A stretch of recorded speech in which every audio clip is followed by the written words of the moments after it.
So there could be an opportunity here. Possibly see UPF get a surge. First person to living legend point Azalea. Hello, everybody. I am back for episode 16 of the Win and In podcast. I am joined with my usual guests and hosts, Mr. Gabe Hohenstein howdy. And Jonathan Wyatt. Hey guys, how's it going? Pretty good, pretty good. How you guys doing? Great. Just living the dream. Yeah, for sure. Got that off-season beard going, so I'm not. Mine's being pretty woolly. Yeah, I'm not the same man I was during the on-season. Relaxed. Yeah. You know what? That's the word for it. It has been a bit relaxing. We unfortunately, as Team Sneep, did not advance into the Fab Cup, and so it's kind of just been a lull this last week. But that is going to be changing here pretty soon, and that's kind of why we're doing a podcast today, is because there's a lot of news on the horizon. And I think one of the biggest one that we have got is the name of the new set that is coming out in, I think, what was it? March? Yeah, late Somewhere March. in that ballpark. Late March. That's what it was. I believe it was. So late March 24. March 24. Okay. So March 24th, we're getting a new set. It is called Outsiders. It is quite leading that it is the pits. So, this is the area where Azalea reigns supreme, just sniping bad guys left and right. Robin Hood style. Yeah. She's like the, vigilante over there. So we're expected to get some Azalea. It looks like we'll probably get maybe some assassin. That'd be cool. I like that. Yeah. And then there is even spicier talk about possibly a mechanologist as well, because this is an area that is associated with a lot of the mechanologist cards and Dash herself. And then finally, there's even more spicier talk that we might even get a new class. Have you guys heard anything about Yes, this? I have. Lexi Bell or Yeah. Lena Bell. That's it. Lena Bell. That's it. Yeah. Because I guess, and you know what? You hear this 100 times over. You hear it from every little group that they always say, "Oh, don't worry, us Levia mains." James White says it's coming next year. Or like, don't worry. James White says, hold on to your potions. That means it's coming next year. So.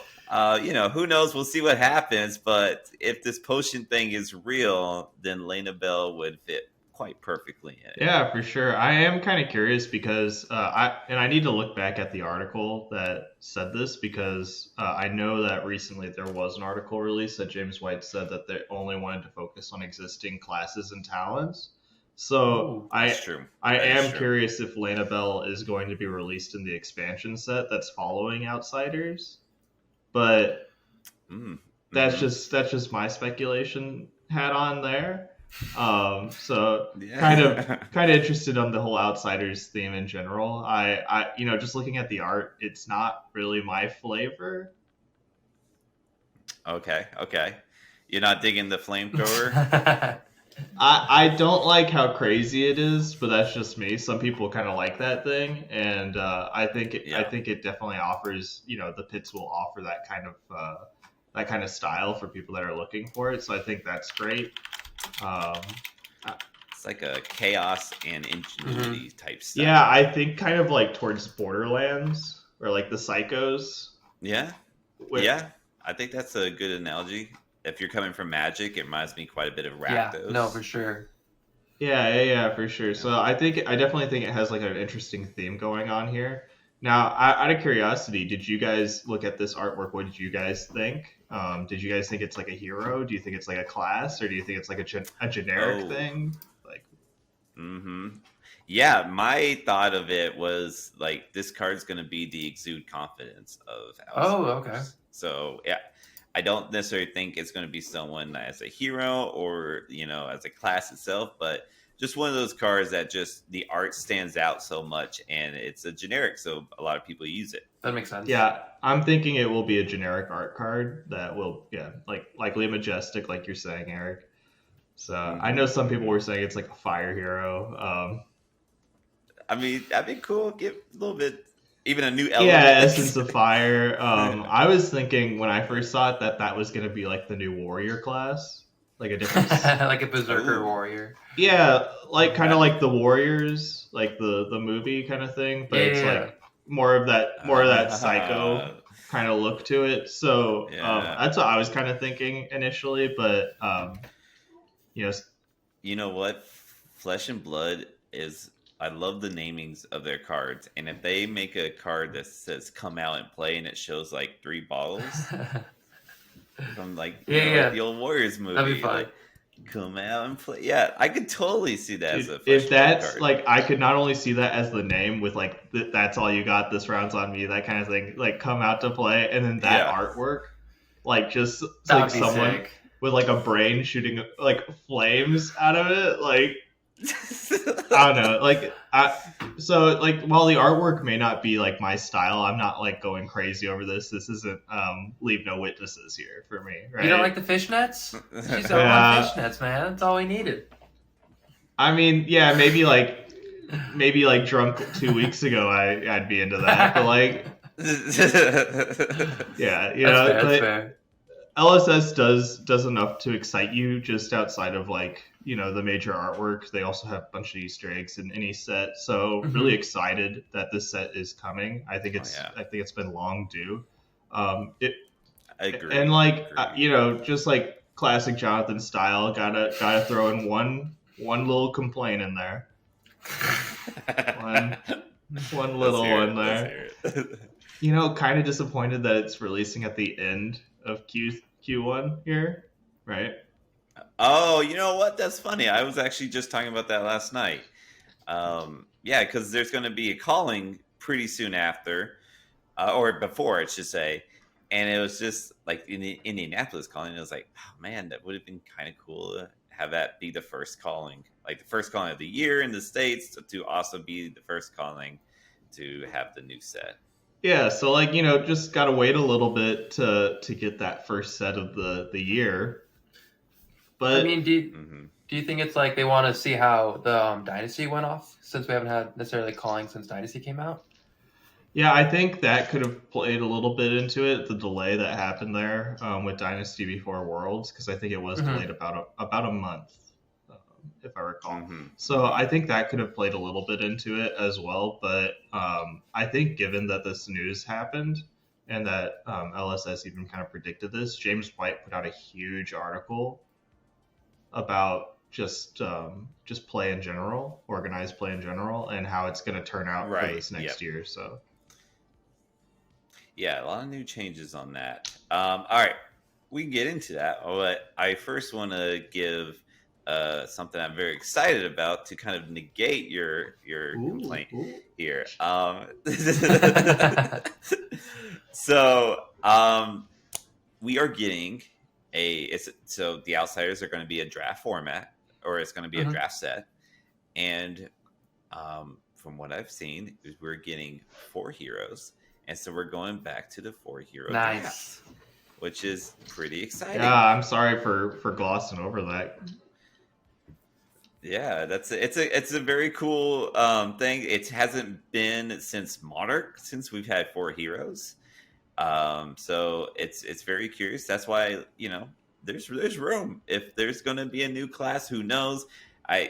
I've also read that article saying that James White saying let's just keep it chill for now, but it wouldn't surprise me all too much if it just like here's an it just slipped in for you. I don't know how that got there. Yeah. Every class after this we will calm down. At first, we were getting used to like those 4 hero sets, for the first 3, and then like they were like, all right, we got the best 3 hero set you've ever seen. Tales of Aria comes out, and they're like, all right, we got the worst 3 hero set you have ever seen. So then they're like, all right, we're throwing out Uprising, like, right? So we went through that, and now they're like, all right, let's go back to what we know. So Jeez Louise. Yeah. So very, very excited in the draft perspective there. And then, so we'll see how that goes. So that has been one of the big news. The other big news is what you were referring to is we do got a bit of a change in the organized play. Instead of last year or this year, it's still this year, it's still 2022. We got a pro tour. We got 2 pro tours, right? Yeah, 2 pro tours, 2 pro tours, and a Worlds, which are like major tournament. Obviously, Callings and Battle Harns all in between, but basically from I want to say probably February to November, there was something like almost every week as far as like a tournament goes. So it was a year of flesh and blood, no doubt. But we're scaling back, right? Yeah. Well, didn't the article even talk about that? Like, on the money? How it's too much to handle? There was some like the LSS has been pretty good listening players, and that's one of the complaints. I think burnout has kind of been a huge term that's been thrown out the last kind of 2 years since we've been playing this game here, and I think the events were a little intense, and even just kind of like that release schedule along with all the cool promos and a lot of that FOMO that was going on in the early 2020s. Now that that's kind of over, James White took a very reasonable approach, said, hey, that was a little much. We're hearing the feedback. We're seeing that, what's happening in the world right now. So we're gonna take our foot off the gas pedal a little bit, right? And hopefully see more sustained growth through this. So kind of part of that big announcement was discussing that they're gonna have 3 main products this season, something we're already kind of aware of based off of what they discussed at our Worlds kind of dinner or Players Banquet. Players Banquet. Thank you very much. So they kind of announced that during that players meeting there, and then also here they kind of just solidified that with more dates about when they expect these products to be kind of meta, right, for that season, and how that organized play schedule kind of looks. So kind of looking at this, I think the most interesting thing is that I thought they were going to go back to the Crucible War days, where it was Welcome to Wraith, Arcane Rising, and then Crucible War, the expansion set, and then that would be Worlds. Right. But it seems this season they're doing main set, expansion set, and then they're doing a main set for Worlds. A standalone. Yeah, a standalone set. Yeah. And that's the first time we've had a standalone set, right? Yeah, so like I don't know, there's a lot to kind of eat up here, right? There's a lot of really good information. So Outsiders first, March through June, and that's going to be Pro Tour, right?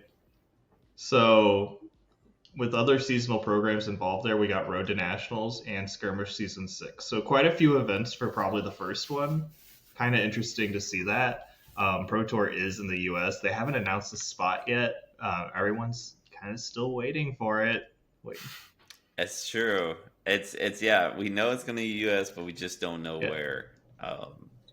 So 2 pieces of information we're waiting on. We're waiting for our ELO to be updated.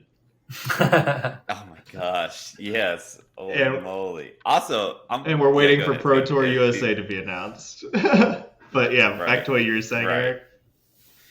Yeah. Okay. I'm gonna call it like it is. I love looking at net decks. I love that stuff. I love seeing what people do, and then working off of that. Right. I know NetDecker sometimes gets a negative name to it, but I mean it's a great way to learn. Great way to live. However, we haven't got we've had Battle Harn Hong Kong, and we do have the decks for those, but it took a while. We've had Battle Harn Singapore, and this has happened over 2 weeks ago. We still don't have that those decks. And I'm like, yo, I want to see this Lexi deck. I want to know how this guy beat Bravos.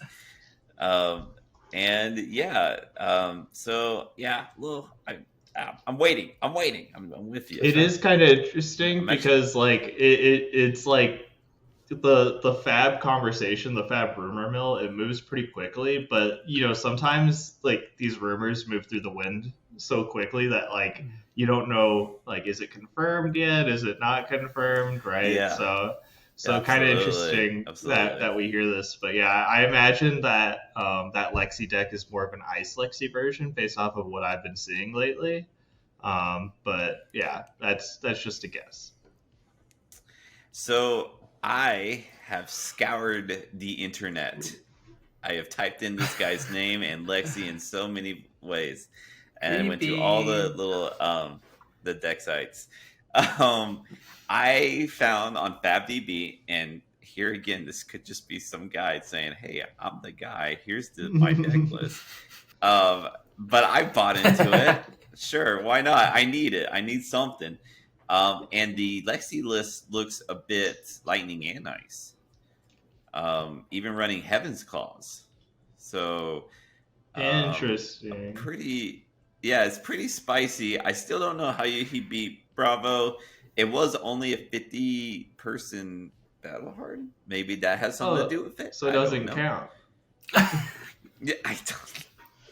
Oh God! Look, he still got his PTI. He still got his gold foil.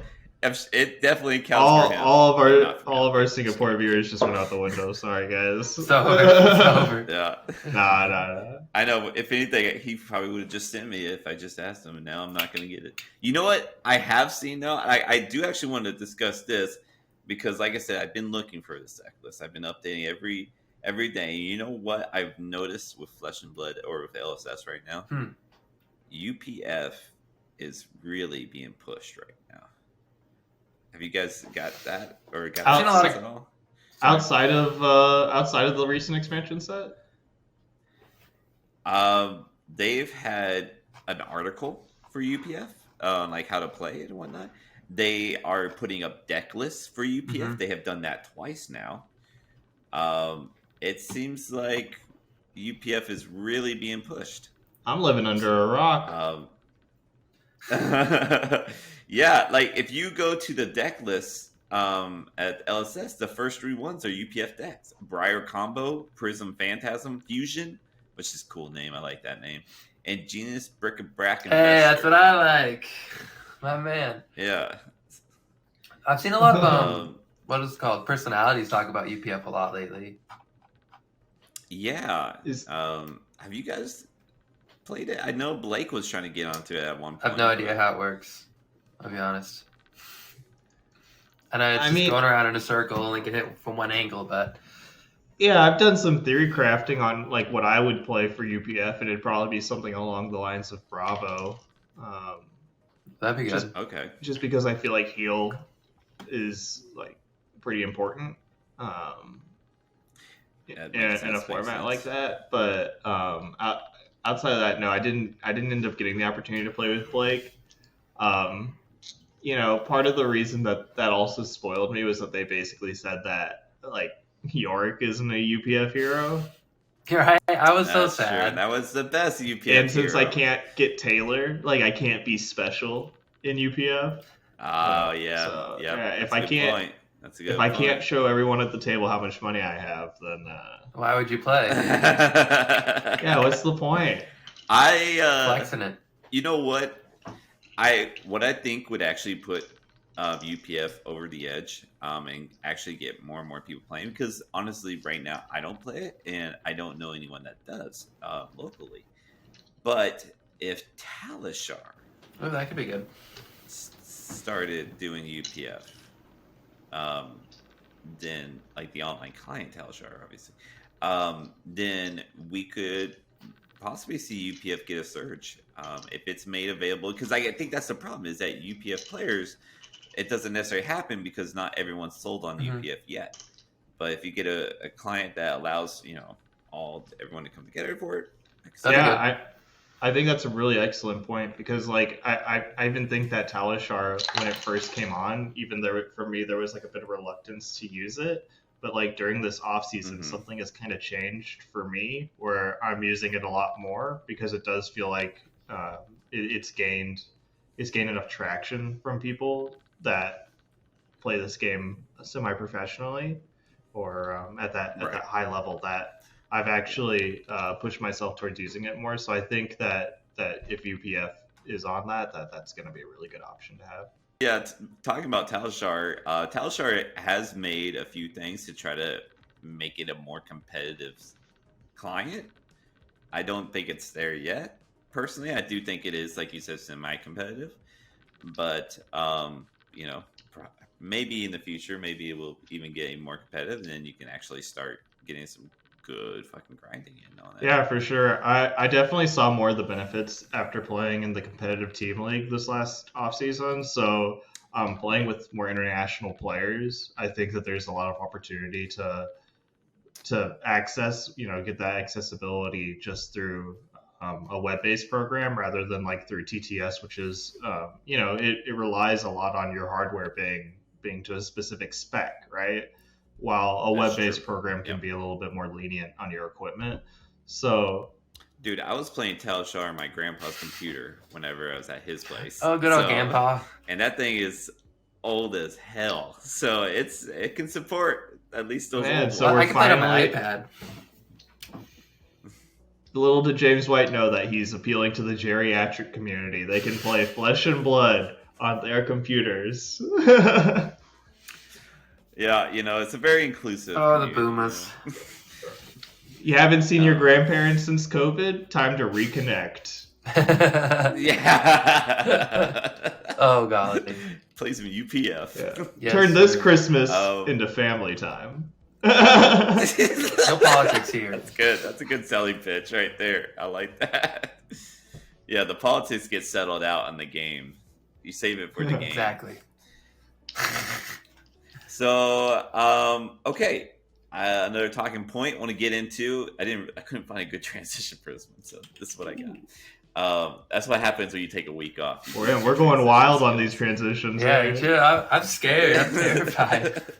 What's he going to talk about? Shrek? I don't know. All right. So this month's Armory, we have the Shitty Xmas gift and poster in the playmat. But now coming into the next month Armory, we're going back to the Uprising Heroes, and we are getting Arachne themed, it seems, because Cut to the Chase is the promo for everyone. And then we have an Arachne. It's Surgical Extraction for the playmat, and then I don't know what that is. That a card? It's just it's the Uprising theme, but the coal foil, which is obviously always the one you want to talk about because that's the one you want, is Arachne himself, the adult hero. Papa. Yeah, really excited to see the adult hero here. So I think this is kind of one that we've been anticipating for a while. Just didn't know how it was going to get released. And then also just being paired with Cut to the Chase, which is like, Assassin's really cool. Pivotal attack reaction card. Huge. My one thought from this one is where's the other dagger? The other cold foil dagger? Weren't we kind of anticipating that to be in this pile? That's actually a good point. We have not had another Spider's Bite yet. So, I opened 20 cases of this set, and I haven't even gotten my cold foil dagger. Did LSS do something? What are they doing? Fishy. I got one. Yeah, I was only able to get one side. Why? Yeah, it's kind of so let's see. It's December now, so this will be January. So we still have February and March, so maybe we'll see it then. With a young Arachne. It's a little late though. Maybe. You know what? All right, that was good, Gabe, because we're gonna transition to that. All right, because we are getting an adult cold foil Arachne, but it seems that the young hero cold foils are becoming more of attend a calling sort of situation, because the Indianapolis calling will have Cold Foil Young Hero, and that is Dash. You can get a Dash if you go to Indianapolis. And in the Nationals of this year, we had a Kano. If you went to Nationals, you got a Kano. So it might be trending that we get Cold Foil Young Heroes instead of like at skirmishes or what have you. It might also be at attending these big events. Yeah, it's kind of interesting to see that this like promo release schedule kind of happening, because I know that we've been kind of talking just in the off season about these young Cold Foil heroes from Arcane Rising. That's kind of been the thing that we've been waiting for a long time here. Mm-hmm. So it looks like they're starting to kind of trickle them out. As you mentioned, with Kano being released in the last national season, the paywall to actually get that card was about $140 to $150, right? Depending on what package you got. Yeah. But yeah, you had to get it. Yeah, so it was really hard to obtain it, and you specifically had to attend nationals. So probably not a lot of these release. Mm-hmm. With Azalea being announced for Skirmish Season 6, that's probably going to be a wider release, and it's more of like a entry win. So probably somewhere between 20 and $50, anywhere between there. Right. Yeah. Okay. I see what you're saying. So that has like the initial value. Yeah, and then Dash being released for this Indianapolis event, that's going to be priced around $70 to even obtain that. So, like, I don't know, kind of a little interesting, because like we'll see from 3 different price points of event entry about where these Cold Foil Young Heroes are, but it also creates like a lot of variance in the secondary market. So kind of curious on how that's going to look as we kind of go into the future. But these are really interesting because like these are the last Cold Foil Hero promos that we're looking for. So maybe Right. not much of a conversation piece for those, because we just need to get those out and get those done with. True. However, I am kind of surprised that with the announcement of the January Armory promos being an adult hero, that they're willing to do adult heroes for Armory promos, when I thought that it would be more of a young hero thing, considering that it's been that way. with Armory events being more blitz focused and like having that UPF focus like you're mentioning here, Eric, I think I was thinking that they would do more young heroes for these events, so kind of surprised to see the adult Arachne. And then the adult heroes for more of the CC, kind of like national or semi-international events, Yeah. right? Mm-hmm.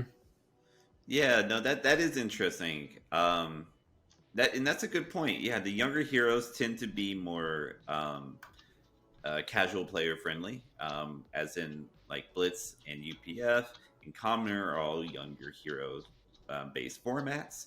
So being an Armory promo would actually make sense to have it. And then like instead of, I mean, like you said, it is like we do just need those young Cold Foil heroes from Arcane Rising. We just need them out there. But it would line up more if they were adult heroes that were being like distributed from these big events, like these callings and nationals and worlds and whatnot. That makes sense. For sure.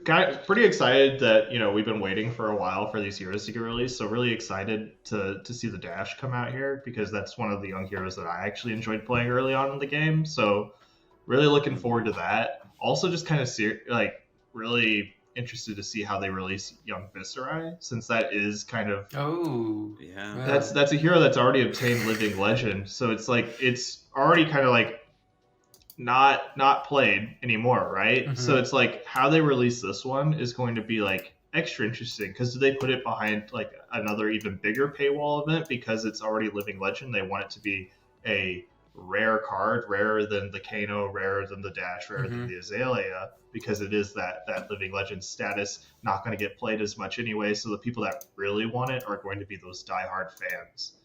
So I got you, Jonathan. And this is for the future. Everyone listening, please take a note, because I'm going to tell you how you get this Viserai. What we're going to have down the line is our first competitive UPF league, and the top 8 will get these Viserai Cold Foil Young Heroes. So where Viserai can be played is in UPF, and so get ready for some skeleton viscera all over again. And that's what we're going to see. And that is what it's going to take. Not only will you get the cold foil hero, but that will also be what takes the whole. Dude, my tinfoil antenna is like joining up to your tinfoil antenna, and like we're syncing. We're synced up because right I now. think that the event that happens in is also going to be the event we see the cold foil Runechant token. Damn. That's good. I like that. That makes. Oof. Goddamn. All right. So. Well, we got a bit of a hat collection going on here. That's what. Yeah. We have that. It's kind of stacking. It's getting big. Yeah. So I mean, with Worlds happening this last season, into last season, we saw the embodiment of Earth, we saw the embodiment of Lightning, and the Soul Shackle. Yeah. So. Yeah. Can't wait to see the Runechant come along here. Really, really hoping to see more of those embodiment tokens, considering that Briar's heading out. Yeah. Okay. So we got one more season with Briar, right? So it's like they got to get rid of those embodiment tokens before there's no point to them, right? Mm-hmm. We're gonna get Quicken tokens instead. Ooh, don't do that to me, Eric. Don't do that. Seismic surges. Nummy. Yeah. Okay, so that's the next armory. But now I want to go back. Well, okay, I want to go forward, I should say, really, because what we also have coming up in January is ProQuest season. It's the start of the year. It's our first competitive event. It is. Winner gets a PTI and a gold foil and gets to compete in the Pro Tour. Top 8 gets sleeves, and if you enter, you get a Metal Fab token, cool. Resource token. So a lot is we've been in the lull. We've been just kind of chilling, but now it's getting close. We're starting to see it. January 15th and 16th is the first weekend for it. So we're starting to get into a month out at this point, 4 weeks to really get prepped up for it. So now I'm going to lead into this. Singapore and Hong Kong had a battle hardened. They showed us a few heroes that have done well. The Singapore one is very interesting because we actually have the whole metagame breakdown. But before we get into that, I want to hear what you guys think might be the top heroes for this ProQuest season. What you got? I'm definitely going with Dash. I think Dash is going to be the main that takes it away. I'm surprised. Okay. I'm a little surprised that you're betraying the Brotherhood. Like I know. Well, we were just talking about Briar. Trust me, Briar's my favorite. This is Briar's last thing, probably. But I don't know. I think with all those new cards Dash has, and there's just so many Dash stands out there that everyone's just going to rally with Dash, so the numbers are going to take over. Okay, so you're going to see a huge surge. That's what I'm thinking. I mean, Briar still might beat him out, but Dash would be where I put my money. Yeah, I think with the Harpoon wave that card being released, I think it really adds to a lot of the surprisability of the game. And like I've said before to many people who have beaten me, the times that I lose the most in this game is when I'm surprised. Right? When you don't know what's going on. You have to read the card. You're like, oh shit. And I think Dash has access to that with the Harpoon Pulse Wave or what have you. But also another hero who I think has that, just with the play style and the lines that they have, is Ice Lexi. So it's like, all right, I'm going to take all these arrows so that I can play out my 4-card hand, and then they just play out an Arctic Incarceration. It's like, oh, well, now you can't even play out your 4-card hand. You know what's great, Jonathan, is that yesterday I played an armory, and I literally had those two situations happen to me. I faced a Dash, and I had a 3-of-a-kind hand. I'm like, okay, I'm just going to take all this damage so I can bust out, And then Pulse Wave Harpoon, and it's like, there goes a whole reason I was taking damage. And now I just took damage for nothing. Yikes. And then I faced a mirror, and I'm thinking, okay, this is History of a Kind turn, but I got an Art of War and 3-of-a-kind. So I'm going to have a bigger turn. I'm just gonna take all this damage, whatever. Arctic Incarceration. Now my turns looks like crap, and it's like, yeah, those surprises are very real right now, very relevant. Yeah, so like along that kind of train of thought, I think as far as the heroes that I'm really watching out for are honestly Icelander. Always just gonna be a top hero, and has that extra ability to pivot with their instance from Arsenal and add in the Frostbite token. So I think that's kind of huge, right, in this meta. And also just like a huge value deck based on what Michael Hamilton said about it. So I think Ice Lexi is going to be one of those. It's a hero that can pivot. It's probably the best aggro hero that also has like an ability to disrupt with being able to use out your Insidious Chills and those Arctic Incarcerations as well. So I think you can add like a lot of really interesting pivot points within the game that people can't really come up with one game plan, right? Because you can change up so many different things there. So I think that's going to be one of the leading aggro decks, and it's also ice. So probably a big theme to the heroes that I'm picking here. Ice is broken, man. It's so good. I do think ice is broken. I do think ice is actually. It's so annoying to play against. It feels so good to play. It's not good. I mean, realistically, we only got one card. We got one card to basically fight ice, right? And it's like it's the thaw, right? And you have to be draconic. You have to be draconic, and you have to put a really, like I'll just say it, you have to put a really shitty card in. No one's ever gonna use it. Get rid of that Frostbite token. Yes, but let's not talk about the worst cards in existence for ice and that nobody else is really complaining about. Arctic Incarceration and Insidious Chill. Or not Arctic Incarceration. It's not Incarceration. It's no, it's like that card's annoying though. Ice Vein. Chill. Aether Ice Vein. That card is so broken.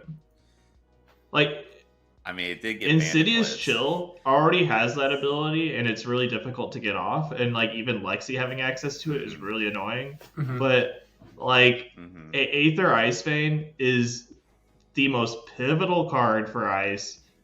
It's only usable by one hero, and that hero is easily the best hero in the game right now because there's no counter to it. I'm not going to waste a turn putting out Energy Potion.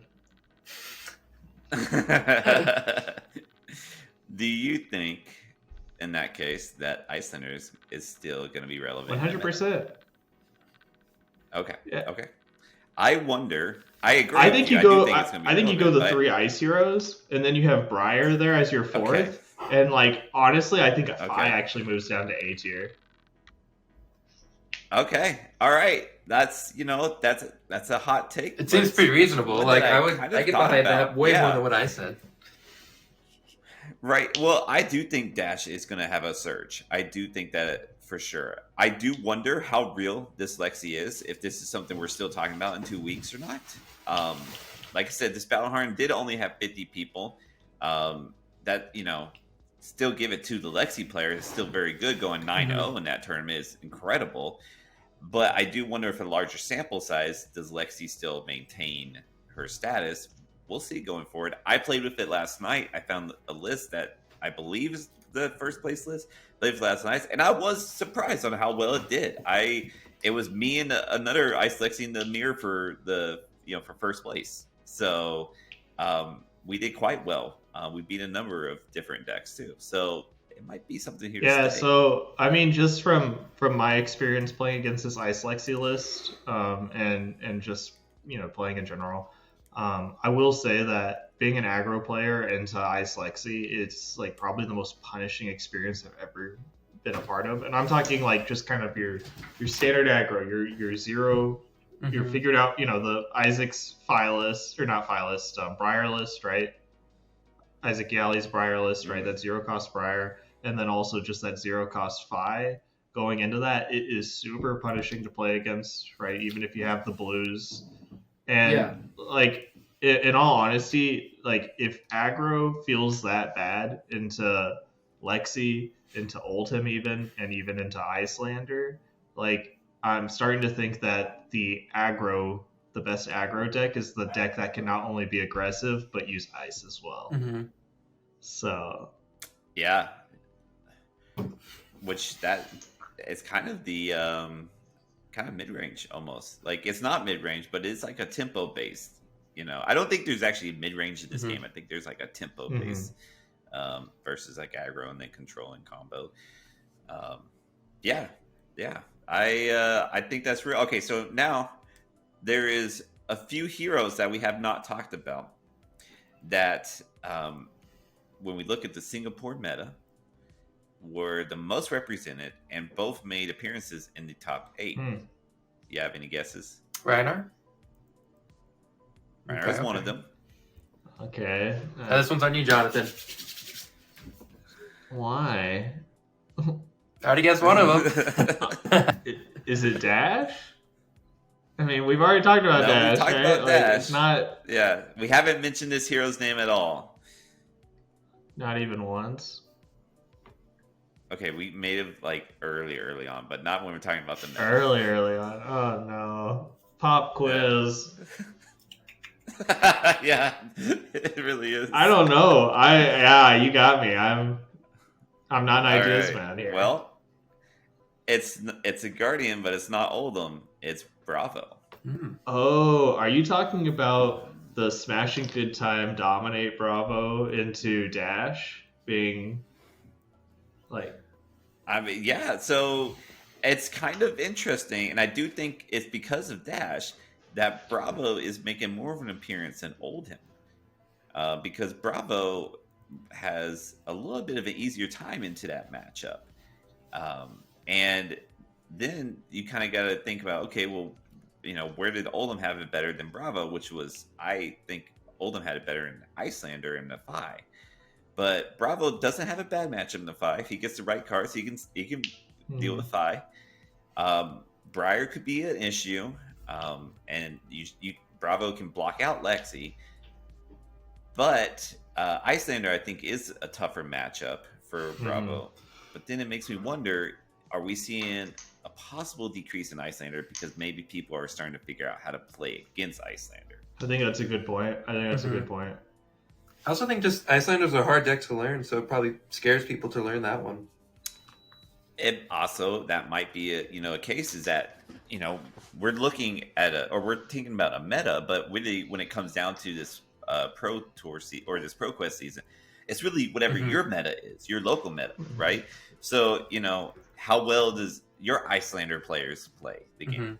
That's really what you're coming out looking at. And so maybe that's why you don't necessarily have to spec into Icelander. Well, exactly. What that Lexi went, 9-0? It was only 50-person battle hard, and maybe that's just their entire meta, so they were just able to spike it with a deck they know that would outcompete it all. I mean, it did face 3 Bravos. Oh, 3, okay. 9-0, so yeah. That's a lot of Bravos. Should be a Bravo favored matchup. Interesting. Yeah, I think Bravo is getting to that point now where he's becoming that theory hero that comes back every season or so, where it's like, oh, that's like that 2 energy for dominate. That seems kind of good. Let's explore this a little bit. So he does usually make a mark early on, and then we see the meta change. Which I do want to say real quick that the meta changes have been great. Even last season, we did end up with a few decks at the end, but those decks in themselves shifted as far as like the deck list goes.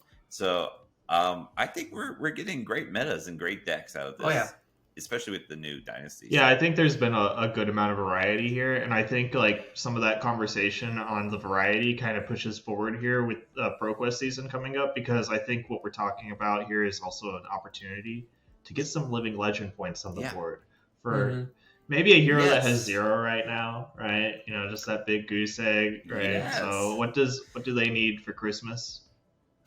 Yeah, exactly. So it seems like a conversation that's happening right now is that there's a community. We've already got the cult activity for the Azalea players now. Now they're starting a union. Heavens forbid. Yeah, they're gotten crazy here. They've been mingling in the break room, right? And now they're trying to see who can get the first person to living legend point Azalea. Just get her those points, You'd be a hero if you do. You're like, you're going on the history books for that one. I mean, Levi, you know, when we were gave him like a 15-minute segment in our podcast because we were like, oh, Azalea top 8. All right, well, do what Levi couldn't. Get number 1. Like, in all honesty, at that point, do they just deserve like one of those embossed gold like Pro Tour azaleas at that point, right? Where it's I think so. Truly. Like this is like the one time outside of Pro Tour that you get one of these, right? Like, yeah. So sick. I bet something special happens for the first. Oh, yeah, LSS is going to do something for sure. I mean, I would imagine that they do something, right? Because I would hope they get an article at the very like least. with James White coming out in that article saying that he expects Azalea to be a huge, you know, to make some waves this next year, right? So I think we can see it. I think it's coming. So right now we have Azalea, which is the 0. We also have our new hero, Arachne. Arachne. That is also at 0. Now, obviously, you know, which I found out, by the way, this person is gender fluid, for whatever that means. I don't know if that is going to pertain to anything or not in the future, but we'll see. Anyways, Arachne is new, so that's why it doesn't have any points, but maybe, you know, no one's... See, that's the hero I still want to play. The first person to solve the deck. You know, if we see... like, you know, some points on the board for Arachne. All right, I think that's good praise as well. You're the first one to put points in, and the first one to solve the deck because no one solved that deck yet. Yeah, right. When Starvo was solved, all of a sudden, where it's like, all right, I'm gonna have to put in 17. Yeah. Oh, I remember when Eric called me that night. He's like, "Switch it up, champ. It's solved." So there could be an opportunity here, or maybe a lack of opportunity, if you will, because if Arachne does end up getting solved and it becomes a huge deck in the meta, Surgical Extraction is going to go up to $200. It'll be so gross. Oh my so gosh, buy your cards now. Oh, and that cold foil coming up. Whew. Or that cold foil Mask of Perdition. That's already at like 150 something. Yeah, it's going to be more expensive than the Road to Nats Icelander. Yeah. Oh man, this will be the best skirmish season yet then. Yeah. Okay, so one thing I want to talk about, going back to the Singapore meta, is just kind of the heroes that didn't make a huge splash, and that's Bolton, which makes sense. It's a very hard time for Bolton players. Very hard time. I played with the new Fable, or Legendary, not Fable. And it's pretty cool. It does get around Blizzard. That's really cool. But boy, does it really hurt when one of your swords get Oasis Respited. And then it's like, yeah, that's not going to be dealing damage this turn. And this is my combo turn. So that's cool. So, yeah, he didn't do too well. There's another one here. It doesn't have... I'm pretty sure this color has always been associated with Oldhim. Not a lot of Oldhims in this. And we didn't see one in the top 8. And then Azalea and Arachne, and then Dorinthia. All didn't do too well. The most represented was Bravo, Rhinar, and then Icelander and Phi. So I think we might be seeing some splashes with Rhinar. I do think Rhinar also got some stuff, so we'll see. So I just wanted to ask you real quick, like with the kind of like Oldhim not being kind of talked about as much.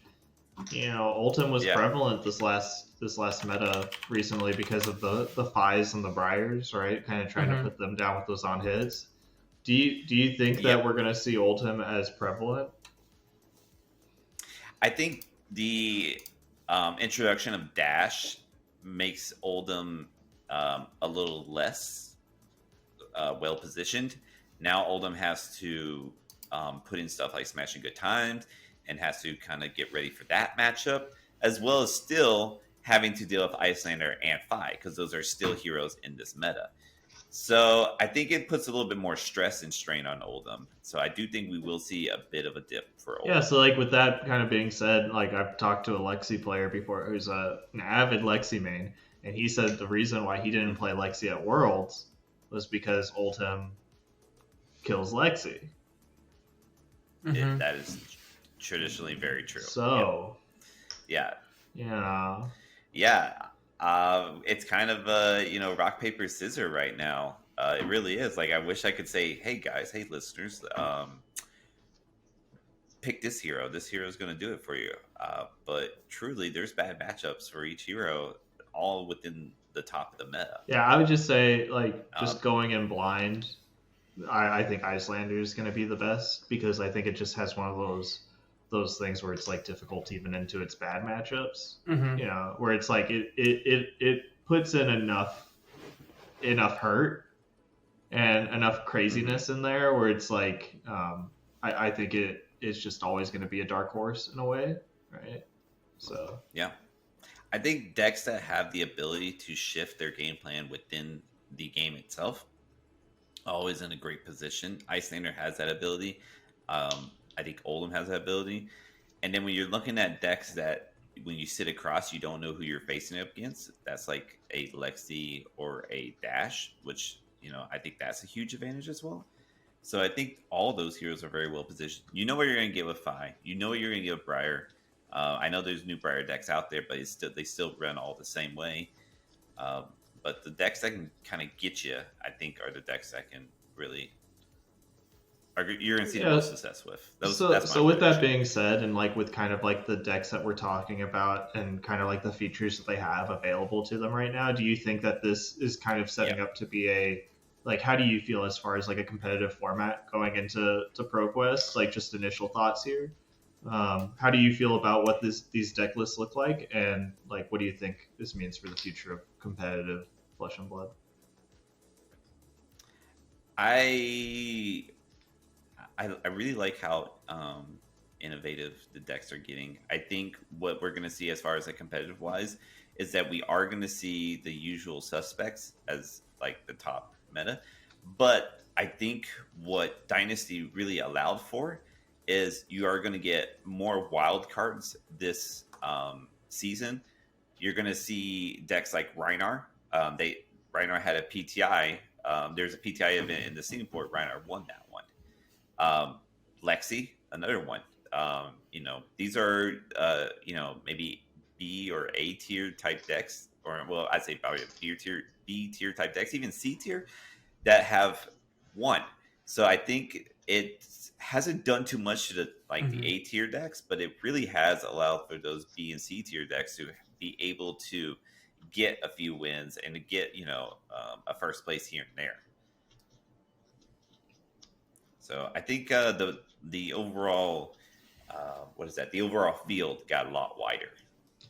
Yeah, for sure. A lot of options available to the people that want to expand upon those. So really interesting competitively. I mean, the only thing that ever even comes out as a concern even is just Aether Icebane. But I think I imagine that is on the target for that's going to be a targeted card for Icelander if it becomes too prevalent in the meta. Mm-hmm. I could see if Icelander needs a nerf, that's what they did for Blitz. I could see that being one. I personally believe that we are going to see a bit of a dip in Icelander, just because I think the wider the field gets, the harder it is for Icelander, and I do think it's starting to get solved. I feel more comfortable into Icelander now. Well, also Dash is pretty good into Icelander now, right? Too. Dash is also very good in Icelander as well. She has plenty of blues. AB3 is easy, and Dash has always been very good against Wizards in general with the Teklo Pounder option.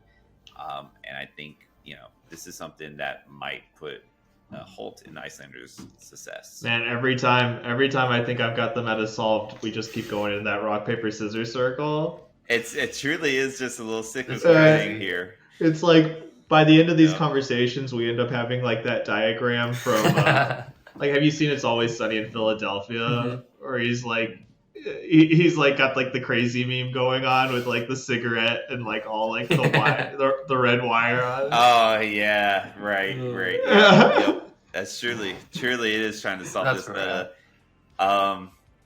You know what? I heard that Michael Hamilton took off weeks from work to get his deck where it was.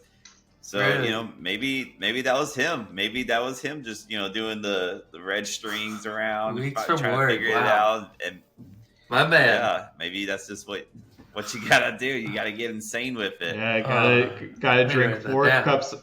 four cups of coffee at least before you start thinking about Icelander, right? Like, Yeah. Exactly. All right. So let's just do it for the listeners here, real quick, for all of our Sneeples out there. Our Sneeples out there. So, if the ProQuest was tomorrow, what deck are you playing? I'll start with you, Jonathan. tomorrow. So don't think too much on it. Just Okay, well, it'd be Briar, and it would be the Belittle Cash and Briar. Nice.